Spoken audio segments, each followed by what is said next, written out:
What's going on, guys? Welcome back to another episode on my channel, and on today's episode we are going to go through the maintenance schedule of the Chevy Avalanche. I found some interesting information on the online manual, stuff that I'm sure some of you guys know, maybe some of you guys don't know. So I thought I'd make a video to help you guys out as well as help me out because I've learned a few things. So let's get started. So I jotted down here on my notes certain things that I need to say so that way I can remember. So let's start off with the gas. So the truck says to use regular unleaded gas with octane of 87 or higher. If less than 87, you may get a heavy knock while driving. If that happens, use 87 or higher octane as soon as possible because you may cause damage to the engine. If using an 87 or higher octane and you still hear knocking, well then your engine needs service. So for me, I put 93.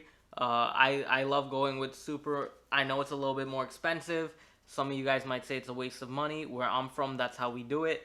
And yeah, I put it in my Corolla as well. Any vehicle I own, I always go with the higher octane. That's just something that I do. Don't ask me why. It's just what we do. We believe the vehicle runs a little bit better. There are some people in the world who actually believe that, and then there's others who try to debunk it.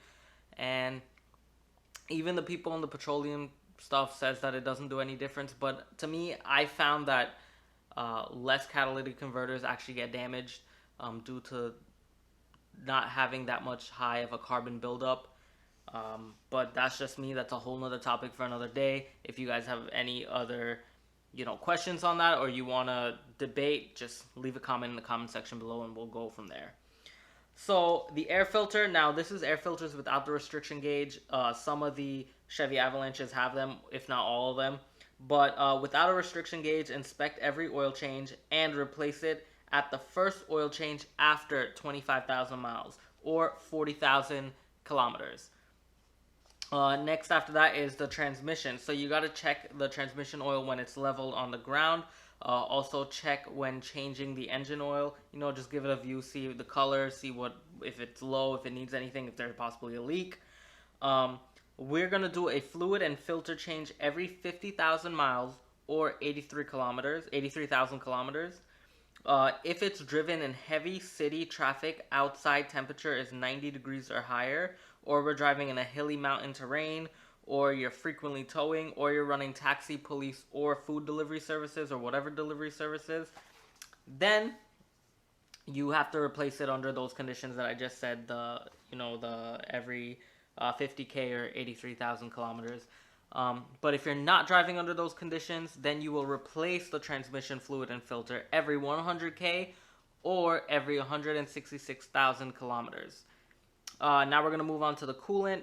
Dex Cool every 5 years or 150,000 miles or every 240,000 kilometers. Next is brake fluid. Obviously observe that there is no leak. Flush out when the fluid is black. You know the gist. Just monitor your stuff. Brake fluid's hydroscopic. It absorbs water, so it's not gonna last a long time. It's supposed to be a seal system, but if it turns black, change it, put some fresh fluid. It doesn't do you any harm. Next, the battery. It's a maintenance-free battery that comes with that truck. It's AC Delco. They do recommend when looking for a replacement, get one that matches the number on the actual battery, or just get another AC Delco battery replacement. Tires and rotation. Every 5,000 to 8,000 miles or 8,000 kilometers to 13,000 kilometers. Or if you notice any unusual wear, or check for a wheel alignment. So to change these, you got to crisscross the fronts. And that's my book, it just dropped. You got to crisscross the fronts and then put the backs straight ahead. If you guys don't know and didn't understand what I just did there, I'll put a little description or picture right here next to my big ass head. But anyway, yeah, so I'll put the diagram there and you'll see how it does. It's very simple. Next, we're going to go to the underbody maintenance.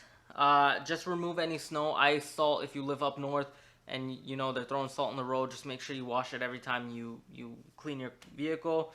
There are also chemicals out there that helps with keeping the underbody strong and clean, so you do not get any rust and you don't lose and you don't lose your vehicle to rust. Finally, oil changes every 3,000 miles, and just make sure you reset the maintenance light. As for me, I do it every 4,500. Why? Because I put full synthetic into my vehicle. That oil lasts a little bit longer, so my vehicle's gonna run pretty well. And as for those who've known and seen the video, I'll leave the links up here. I did an entire Chevy Avalanche engine rebuild, so I know that engine is pretty good. So let me just give you guys a quick rundown of everything. There are some stuff I didn't mention before, but we're going to mention it in the rundown. Transmission, every 50,000 or 83,000 kilometers if it's in severe conditions. If not in severe conditions, every 100K or 166,000 kilometers in normal conditions. Spark plugs, every 100,000 miles or every 166,000 kilometers.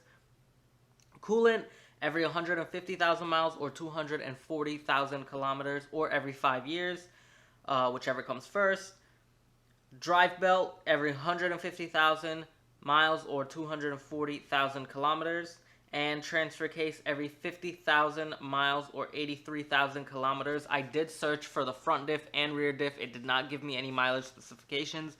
I don't know if they just forgot that in this manual or whatnot. This was the 2004 Chevy Avalanche manual that I looked up, which is my truck. But I'm just going to go off with the transfer case, and I'm going to just assume, you know, assumptions aren't good, but I'm just going to assume that we can actually change the differential front and rear at the same exact time as this transfer case, just to get everything in an even pace. If you're changing it early on time, it's not going to hurt anything. It's not going to kill anything. You'll be fine, so you do not have to worry.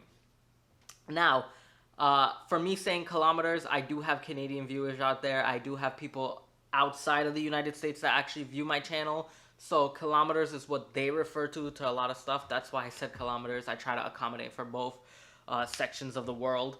But with that being said, guys, I hope you enjoyed this quick video. I hope that if you guys have any questions, please leave a comment in the comment section below. If you have anything you want to say, leave it in the comment section below. If it's negative, keep that crap out of my comment section. But if it's positive, make sure you share the love. And make sure that you like, subscribe, and just follow me. Remember what I said, wash your hands. And with that being said, peace out, and I'll see you next time.